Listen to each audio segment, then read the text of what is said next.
ঢোলবাঁশি বাজিয়ে কবর দেয়া হচ্ছে, এরকম একটি ভিডিও দেখেছি ইউটিউবে। এ ব্যাপারে বললে ভালো হতো। ঢোলবাঁশি বাজায় আবার কবর, একটা গানই আছে এরকম, আমিও দেখছি ভিডিওটা। কি জানি, মরণকালে ঢোলবাঁশি বাজাইও কি ভাই, তরিকার ভাই না দরবারি ভাই?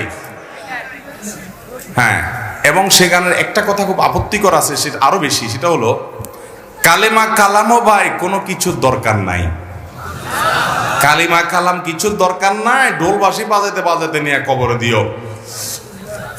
আল্লাহ মাফ করুক, এই হারাম কাজ করতে করতে যার দুনিয়া থেকে বিদায় হয়, সে দুনিয়াতেই জীবদ্দশা জানতো যে তার যে সমস্ত আশেপাশে সাঙ্গপাঙ্গ আছে তারা ঢোলবাঁশি পিটাতে তারা নিব কবরে, হাসরে আযাব যখন হবে আল্লাহ জানে। ফেরেশতারাও কি ঢোলবাঁশি দিয়েই পিটাবে কিনা আল্লাহ জানে।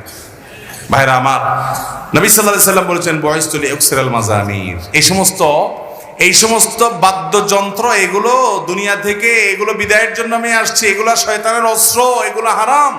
অতএব ইমানদার জীবদ্দশায় যেটা করতে পারেন একটা মানুষের মৃত্যুর পর তাকে বিদায়ের সময় বলে কালিমা কালামই দরকার নাই। কালিমা কালামই যদি দরকার না থাকে সে মুসলমান কিনা সন্দেহ। মুসলমান কিভাবে কালিমা কালামের দরকার নাই, ঢোলবাঁশি হইলে তা চলবো? আমরা তো কালিমা কালাম পাইছি কোরআন থেকে, হাদিস থেকে। এর ঢোলবাঁশিটা কে দিল? কে দিছে বলেন? শয়তান দিছে।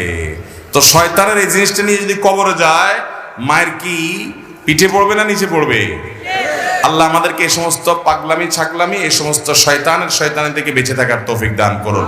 কত পাগলামি যে দুনিয়াতে আছে, এসব না দেখলে বোঝার উপায় নাই। আল্লাহ আমাদের সমস্ত ভাইদেরকে হেদায়েত দান করুন।